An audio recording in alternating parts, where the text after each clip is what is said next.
ভালো আচরণ করো। খাবারের সময় হলে খেতে দেওয়া হতো, পানি পান করার প্রয়োজন হলে পানি দেওয়া হতো, পেশাব পায়খানাতে যাওয়ার দরকার হলে যেতে দেওয়া হতো। এক কথায় বন্দীর সঙ্গে উন্নত মানের ব্যবহার দেখাও, যার নির্দেশ স্বয়ং আমার শহনশাহে জিবেকার মাদানিকে তাজদার আহমদে মুক্তার নবী মুকাসারদার দুদু চাহাদের মালিক ও মুক্তার বিশ্ব রাসূল স্বয়ং দিয়েছিলেন মুসলমান। সুবহানাল্লাহ, সুবহানাল্লাহ। একটু সুবহানাল্লাহ জোরে বলা যাবে না? আজকে বলতে চাই, বন্দী অবস্থায় বাঘ খড়ে পড়ে গিয়েছে। আজ বড় বড় বাঘ আজ খড়ে পড়ে গিয়েছে। তো বাঘ খড়ে পড়লে তো জব্দ হয় না, কি বলছে? তো হযরত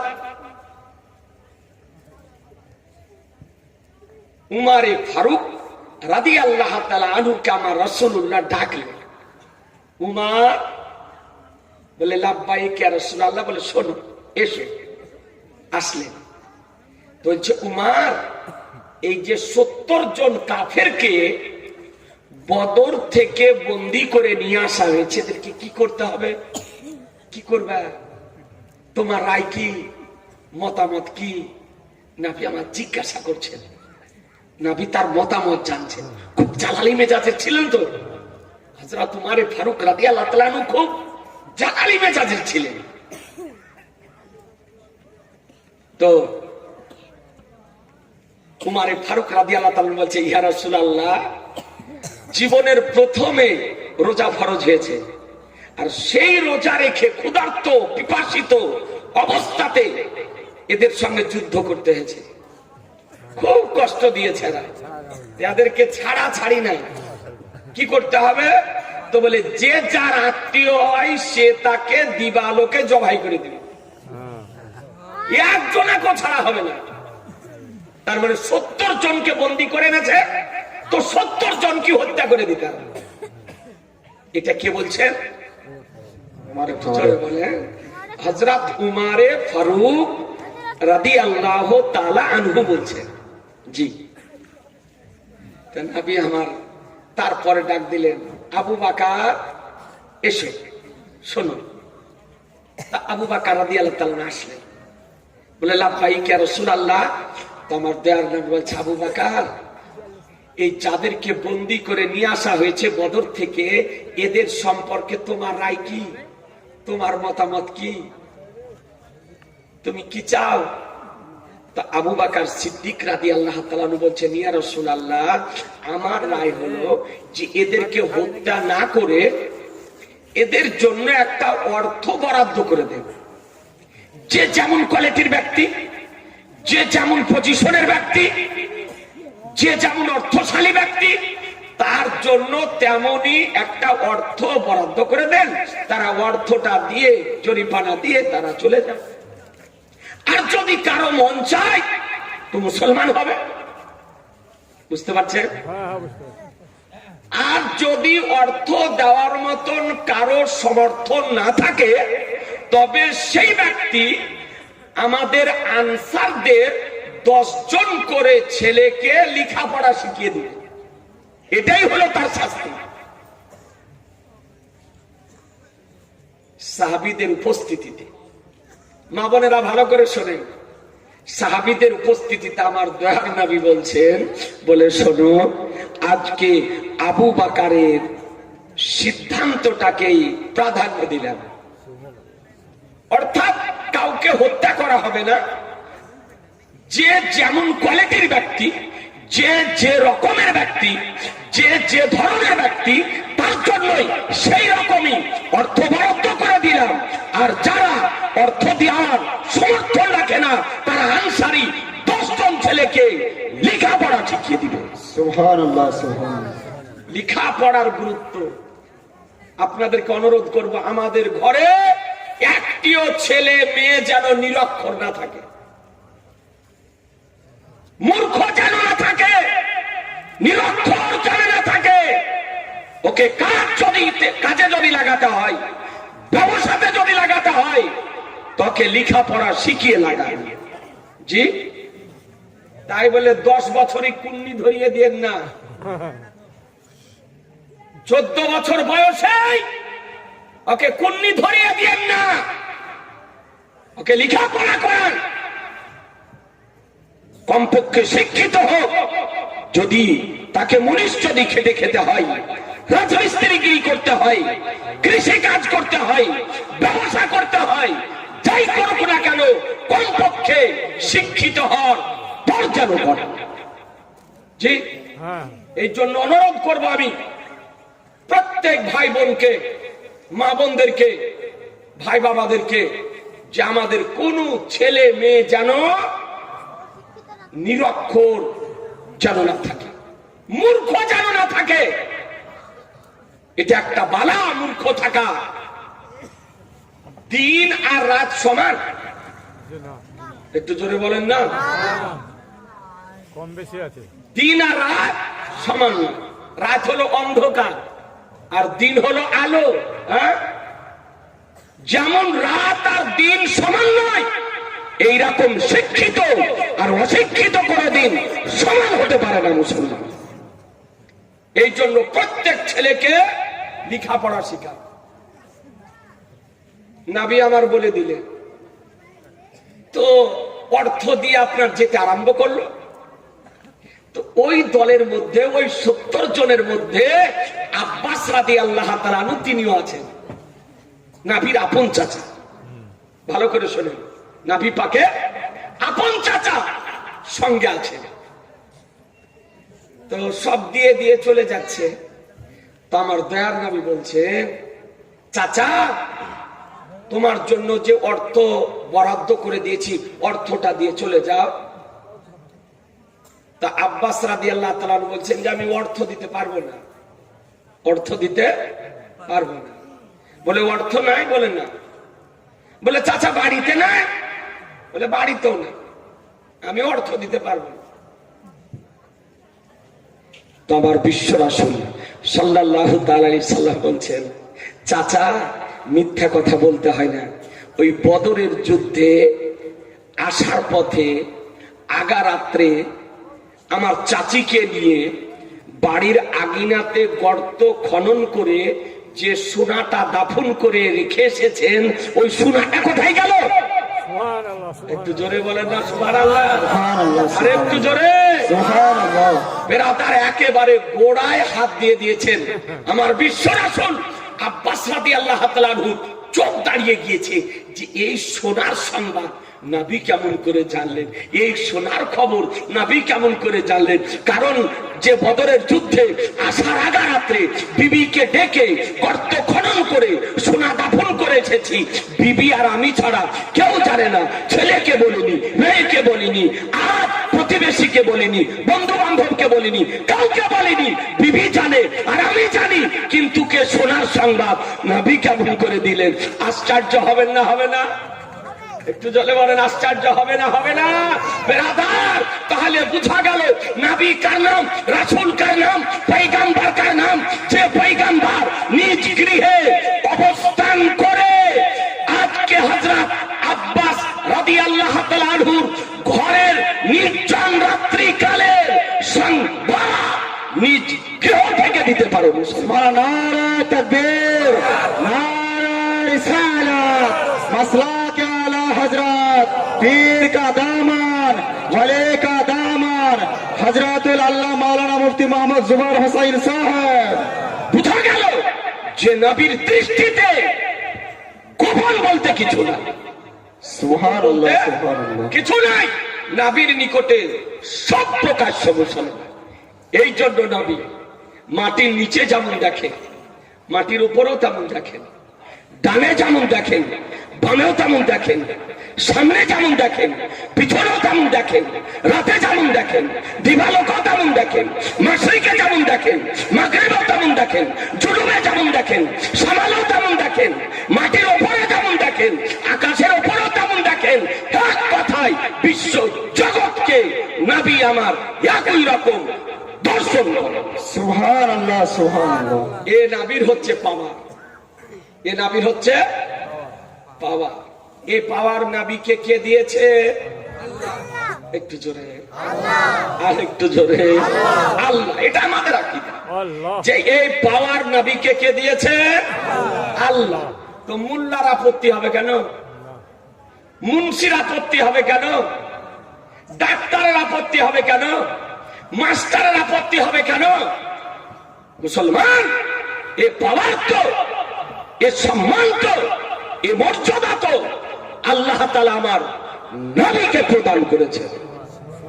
নবীর মান সম্মান দেখে আজকাল কিছু মানুষের শরীরে আপনার চুলকানি শুরু হচ্ছে। নবীর মান বর্ণনা করলে আর চুলকাতে আরম্ভ করছে। কেন যে চুলকায় ইয়া বুদ্ধিতে আসছে না। নবী কি তোমার কিছু ক্ষতি করেছে? তোমার পাকা ধানে মই দিয়েছে যে নবীর প্রশংসা শুনে তোমার চুলকানি আরম্ভ হয়? আল্লাহ তাআলা তো কোরআন শরীফের মধ্যে বলেন, ওরা ফাল এলাকা যিকরা, নিশ্চয় আপনার প্রশংসাকে সমুন্নত করে দিয়েছি, আপনার প্রশংসাকে উঁচু করে দিয়েছি। যে নবীর প্রশংসাকে স্বয়ং আল্লাহ উঁচু করেছেন, এই মোল্লা নিচু করতে পারবে? হ্যাঁ, এই ডাক্তার মাস্টার নিচু করতে পারবে? সম্মান নিচু করা সম্ভব নয়। আল্লাহ তাআলা নবীর সম্মান করার নির্দেশ দিয়েছে। উঠিয়ে দেখুন কোরআন শরীফ সূরা ফাতিহা, রব্বুল আলামিন বলেন, ওয়াতুআজ্জিরুহু ওয়াতুওয়াক্কিরুহু, নবীর সম্মান করো, নবীর তাজিম করো, নবীর মহত্ব বর্ণনা করো। সুবহানাল্লাহ। সম্মান করতে স্বয়ং আল্লাহ বলেছে, আর ইমুল্লাহ বাধা দিচ্ছে যে নবীর সম্মান করতে আল্লাহ বলেছেন, আর নবীর সম্মান করতে ইমুল্লাহ বাধা দিচ্ছে। তো যে নবীর সম্মান করতে বাধা দেবে সে নবীর পক্ষের হবে না বিপক্ষের হবে? একটু জোরে বলেন। বিপক্ষের হবে। আর নবীর যদি বিপক্ষের হয়, ওকে সমর্থন করা যাবে?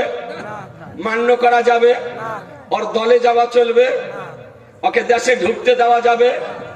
ওর সঙ্গে আত্মীয়তা করা চলবে? হিসাব করে করেন। অনুরোধ এটা যে হিসাব করে করেন। আজি জানে মোহতারাম। তো এই কারণেই নবীর জ্ঞানকে দেখে হযরত আব্বাস রাদিয়াল্লাহু তাআলা পরবর্তীতে ইসলামের কালেমা লা ইলাহা ইল্লাল্লাহ মুহাম্মাদুর রাসূলুল্লাহ সাল্লাল্লাহু আলাইহি সাল্লাম পড়ে মুসলমান হয়ে গিয়েছিলেন। তো তারই ছেলে আব্বাস রাদিয়াল্লাহু তাআলা আনহু হাদিস শরীফ বর্ণনা দিচ্ছেন। হাদিস শরীফ বর্ণনা করতেছেন আমার বিশ্ব রাসূল সাল্লাল্লাহু তাআলা আলাইহি ওয়াসাল্লাম, যে আমার নবী পাক সাহেবে লাউলাদ মক্কা শরীফ অথবা মদিনা শরীফের কোন এক রাস্তা দিয়ে কোথাও যেতেছিলেন। জি, কোন এক রাস্তা দিয়ে কোথাও যেতেছিলেন।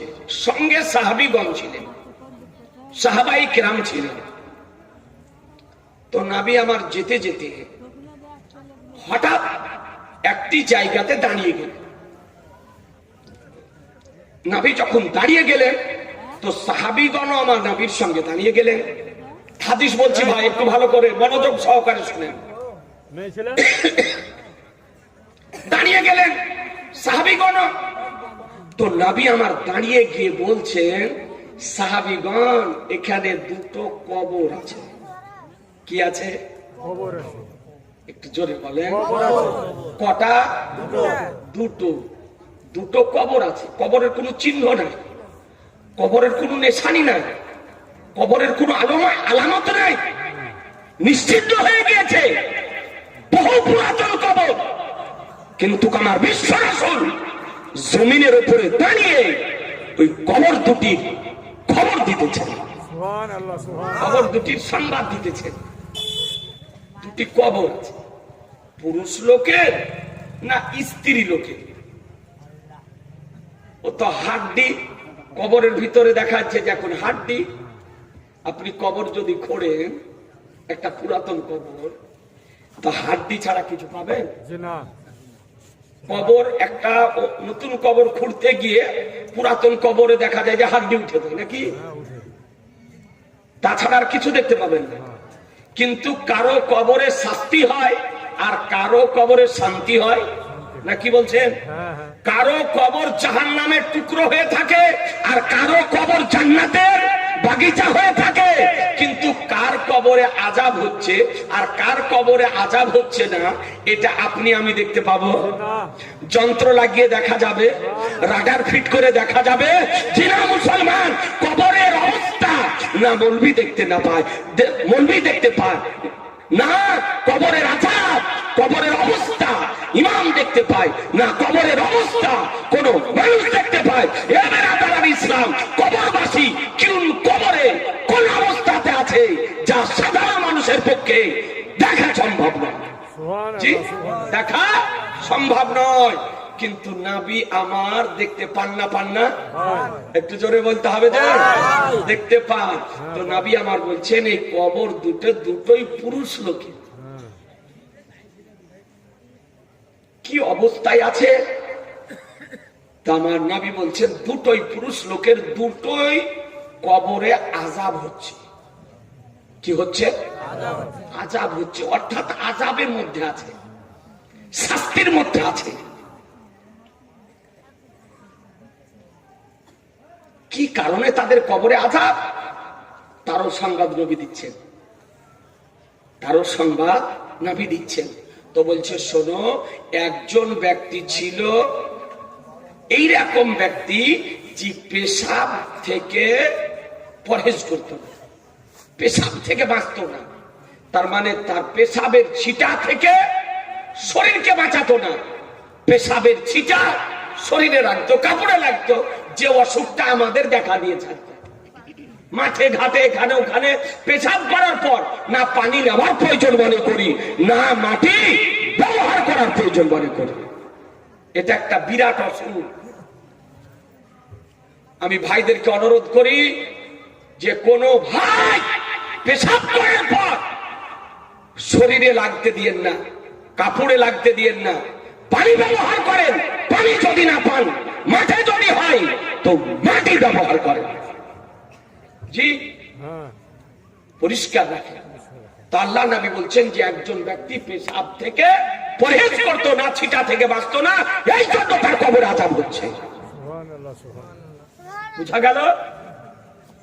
আর দ্বিতীয় ব্যক্তি ছিল চুগলখোর, দ্বিতীয় ব্যক্তি ছিল চুগলখোর। এটাকে আপনার আমরা পাপী মনে করি না? জি, তো একজন ছিল চুগলখোর আর একজন হলো পেশাবের ছিটা থেকে শরীরকে না বাঁচার কারণে তাদের কবরে আযাব হচ্ছে। তাহলে বুঝা গেল যে আমার রাসূলুল্লাহ মাটির উপর থেকে কবরের সংবাদ দিতেছেন যে কবরবাসী কবরে কি অবস্থায় আছে, পুরুষের কবর না মহিলার কবর, তাদের কবরে আযাব হচ্ছে কেন, কি কারণে আযাব, একটু জেদ সংবাদ আমার রাসূলুল্লাহ দিতেছেন। বেরাদার, আজকে কবরস্থানের জালসা, আপনি কবরে গিয়ে কবর জিয়ারত করবেন, কিন্তু কোন কবরবাসী কি অবস্থায় আছে আপনার পক্ষে দেখা সম্ভবপর নয়। আজিজানে মুহতারাম, আজকে বলতে চাই আমার বিশ্ব রাসূল সাল্লাল্লাহু তাআলা আলাইহি ওয়াসাল্লাম বলেছেন জীবিত মানুষ যাতে কষ্ট পায় মৃত ব্যক্তিও তাতে কষ্ট পায়। জীবিত ব্যক্তি যাতে কষ্ট পায় মৃত ব্যক্তিও তাতে কষ্ট পায়।